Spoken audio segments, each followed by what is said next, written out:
Lithium prices are coming down. These are a really good price. I'm gonna get these suckers installed. All right, so let's talk about what things you need to consider before switching over to lithium. I can think of all kinds of things that I have not been allowed to have on this boat because we didn't have enough power.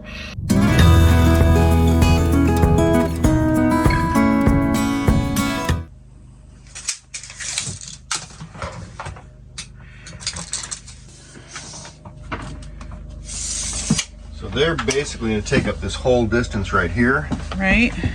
But they are literally 3/4 of an inch wider. That's a pain. I mean, I could just move them to this spot and lay them kind of on their side a little bit, but then I need longer cables. So it's like more construction or pay more cables, money. Right? So it's gonna be better right here to do that. Just trying to see if these older cables are long enough to work. So I got 2 of these, so I can parallel them like that. It's probably going to be about 26 inches back from minimum. So the red one is long enough. I would need to replace this guy.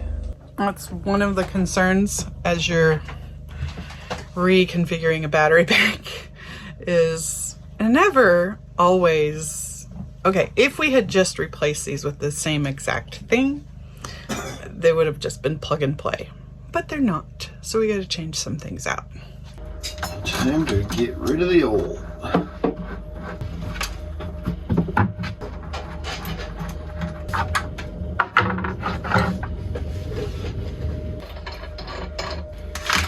Alright, so now I got to get them out of here. Alright guys, so this is what we pulled out. These 4 lifelines work out to be 600 amp hours at 12 volts. But AGMs are different than lithiums. I can only discharge them to 50%. So I get 300 amps to use. Whereas this second row of the Redotos is 600 amp hours at 12 volts, and I get to use all 600. So effectively what this does is double the size of this bank. Here's the interesting thing. These Lifeline batteries, I have 364 pounds of battery sitting here, and the Redotos are 118 pounds. So they're like between 1/4 and 1/3 of the weight. The other nice thing is the Redotos have a 5-year warranty, but they also say they should have a 10-year life cycle. Whereas the AGMs, I'm getting 5 to 6 years. We talked to Lifeline at the boat show, and they said it's got a 5 to 6 year life. I'm gonna get these suckers installed.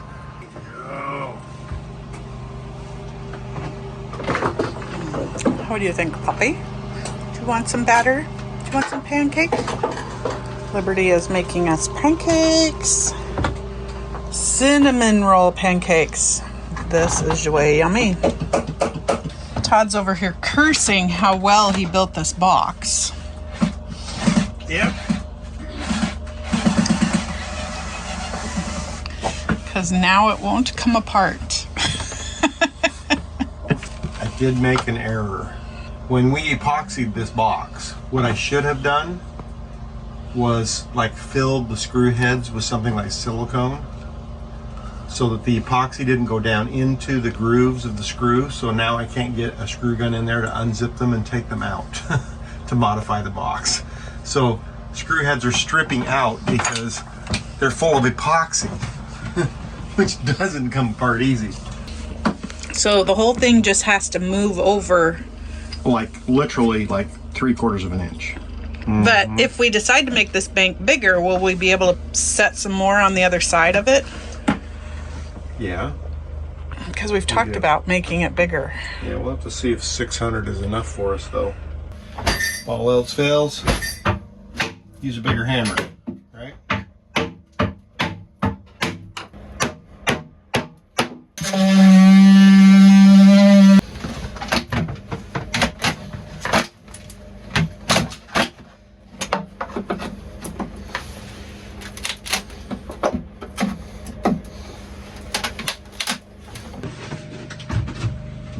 Well, you got it out finally. What a pain in the butt. Next time, don't build them so good, Todd. I mean, think about it. You might want to remodel the boat. Only put 2 screws in instead of 25. I think this is going to take you more than one day. It's the way it is in a boat, right? You're like, I'm getting the batteries installed today. Ha ha ha, just kidding. All right, guys. So here's what we decided and why we chose Redodo. In all of the research that we were doing, talking to the rigging doctor, talking to our friend Salty Escape, price-wise, it didn't make any sense for us to build our own because these have the BMS in them. It actually would have cost us a little bit more to build them ourselves and buy each component separately, and then we wouldn't have this nice box that they're in that's waterproof and dust proof and all of that jazz. But what we discovered doing our research is that they've got 8 different things that the BMS protects against, including low temperatures. While we don't really ever want to go somewhere cold, well, that's not exactly true. We do plan to go to Scotland and to Alaska, only in the summer. Not in the winter. But there's protection in the BMS for cold temperatures. So we just think that this value is amazing, and we are so excited to share them with you because we know that many of you, like us, are budget cruisers who are doing this yourself. So this actually was an amazing price, and we have a special for you. So if you click the link in the description below, you can get a percentage off of their current price. So much lighter than the other ones.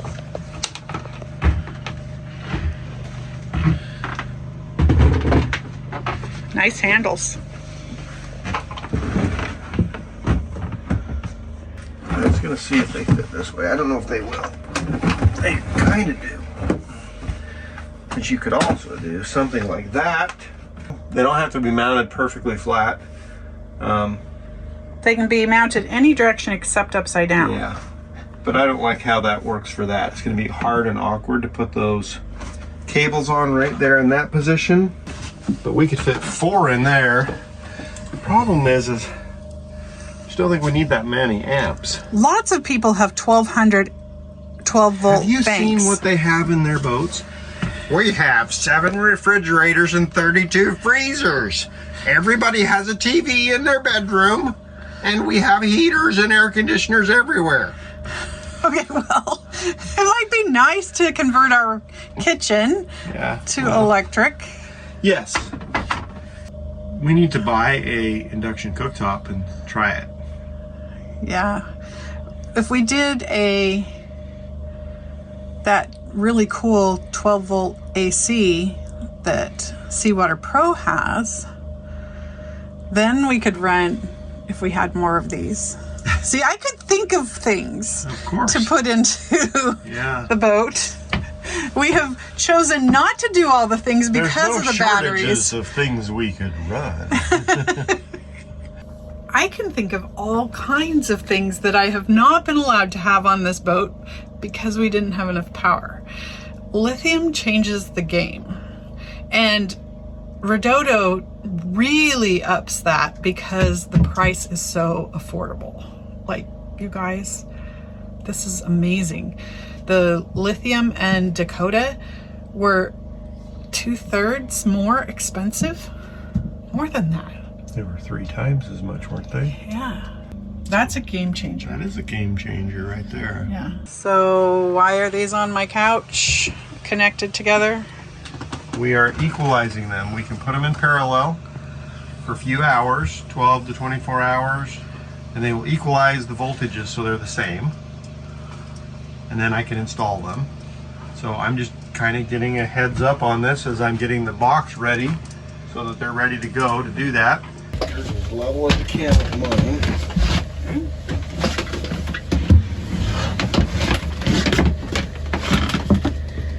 Okay, set it there.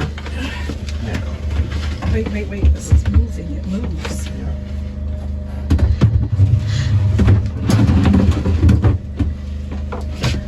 We did it! Ta-da! All right, everybody. So just as a point of caution, when you're working with batteries, especially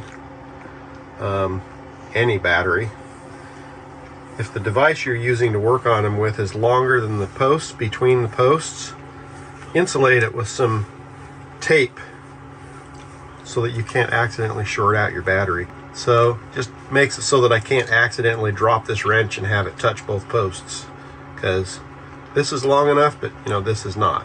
How's it coming? It's coming along pretty good. So I kind of wanted to show you guys what I've done or how I set this up. So come on in. So right now I got my last negative connections right here that I still have to cut and crimp. But what I have, we got two batteries. So both of the positives of these batteries are both going to one side of a Class T fuse. Now ABYC standards want you to have a fuse as close as possible to the battery. And then the positive of this end coming out of the fuse goes to an battery on-off switch. Our two negatives for our two batteries, they're both going to come together on this power lug right here, which then just goes in to the Victron shunt. So the Victron shunt is mounted on the negative side of the battery. All this other little wire does is gives it a 12-volt power supply so that it can run the display and all that kind of stuff.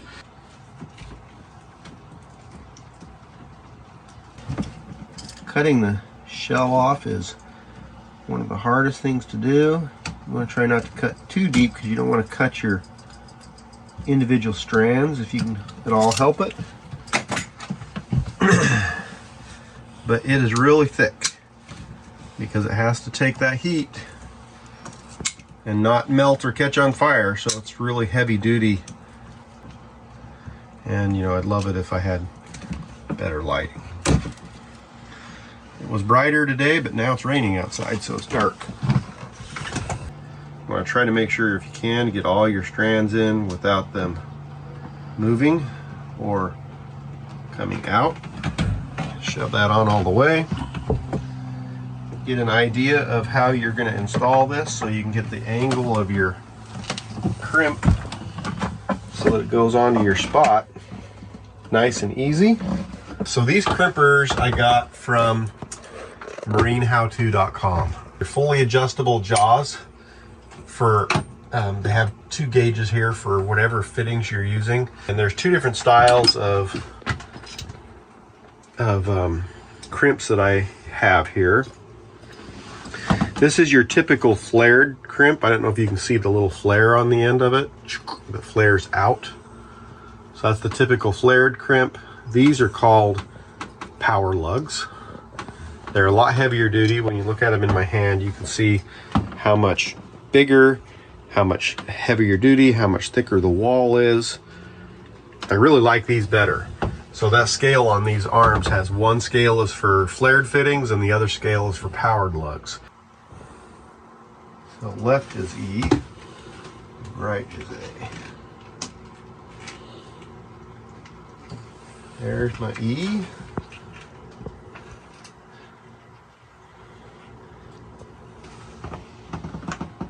And there's my A. So it tells you left and right which one to do. There we go. You move it out about 1/8 of an inch, and then I just rotate it because of the squareness. Give it a good tug. I mean, pull like crazy to make sure you can't get it off. That looks good. Then we're going to grab a piece of heat shrink tubing. Going to do it so you can see it as well.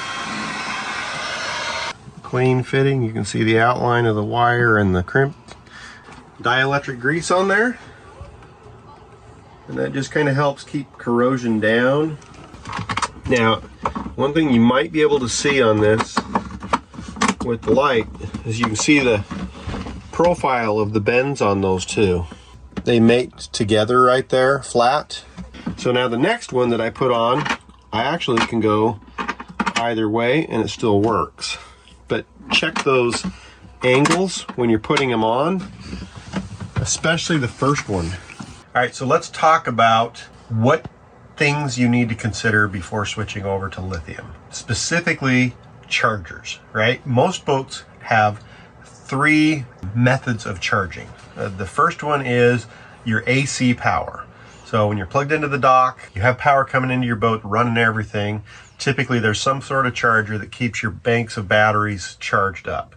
That charger also works from your generator. The next form is solar panels that goes through some sort of a controller that then feeds and powers your batteries. The third form is your alternator. So with those 3 types of charging systems, you're going to have to look at each one of those areas and determine if yours is able to do lithium or can be converted to do lithium. Are you ready to turn it on? Is it on? Not yet. Everything is good. The connections are good. Fuse is good. That's good. Turn my selector switch on. All right, so the information you need is in the Redodo manual that comes with your battery. So on my Xantrex, I have to go into my settings for my inverter charger and go to advanced settings, and then I'm going to drop down to charger settings.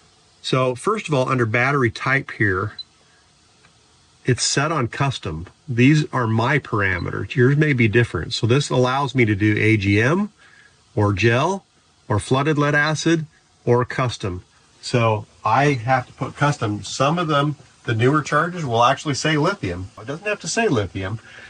The custom setting can be created for the lithium. Check in here for these voltages, and that's what you're going to set your unit up for. The other thing you want to do, because this is a new battery, is I'm going to set my battery capacity. So these are 280 amp hour batteries in parallel, so I have 560 amp hours of capacity. I set this guy up, and that takes care of all my shore power or my generator charging. Then when I want to do my Victron for my solar charger, I'm just going to flip this back here, and under here it has solar panels, and it tells you what the charging rates and stuff should be for solar panels. So if I go into my Victron app on my phone, so my house bank right here, okay, and then I click on the tools over here, this is where I will set it up. But that's not the only place you need to look, because you're also going to have to go to each one of these solar chargers that you have set up. If you have more than one, I happen to have 5 of them. So all 5 of them, I'm going to have to go in and do the same thing. Every point of contact that's going to charge these batteries, make sure that if it has parameters that need to be adjusted, that you go in and actually adjust those parameters. If you're not using, your Victron smart solar chargers, you have a different brand, either call the brand with your model number, look in your manual and find out if it supports lithium batteries, and then set them up so that they're set up properly and you'll have a painless transition.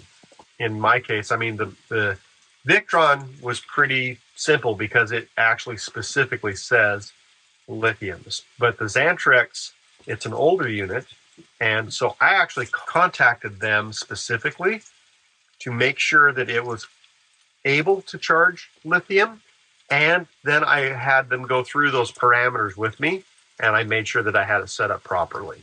So your manufacturers, they want you to be successful. They're definitely willing to help with that.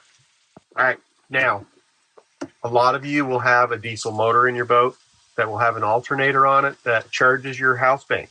If that is the case and your alternator puts out a DC voltage, Redodo actually recommends that you put a DC to DC charger in between them, and that DC to DC charger can actually have the profiles into it to charge this battery.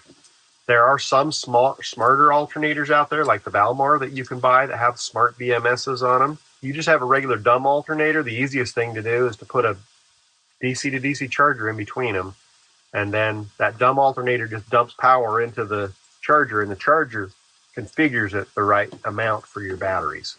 So if you're mostly charging from your alternator and you're looking for a DC to DC, they have one on their website that's a DC to DC charger, which is actually really kind of cool because it basically hooks in line with the starter battery. It also has protections in it that reverse charge the starter battery if it's getting low. On top of that, they do have shunts as well on their website, kind of like this Victron one, that will give you the information you need. And a lot of the batteries that they're selling actually have a built-in Bluetooth BMS, so that you can actually put the app on your phone and you can look at each individual battery and see what its state of charge is, what the voltage is, all of that stuff together, which is really quite cool to have. So, and I think that in the future, a lot of your manufacturers are going to start offering that option as a lot more regular item, because it's kind of the way things are going.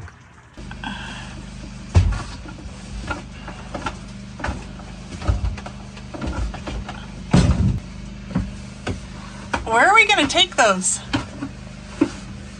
Well, thought had occurred to me, I really don't want to put them down into the dinghy. However, they might make a good mooring. No, Todd. Can't do that. I do worry though, if one falls off going into the dinghy, it's going to go to the bottom and there ain't no getting it up. We're thinking we can use a halyard off of there. I think that's how he's going to do it. Hey, Captain Denali. Hey, what do you think? Hey, what do you think? Yeah.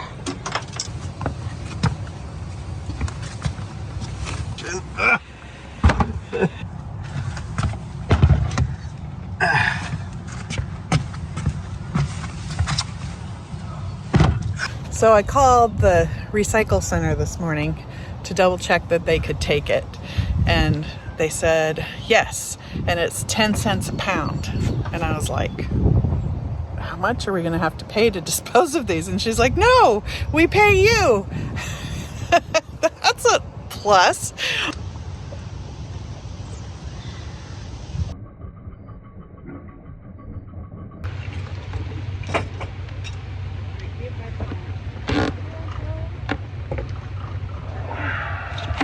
Easy.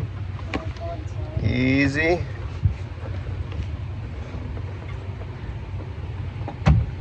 All right, you're clear.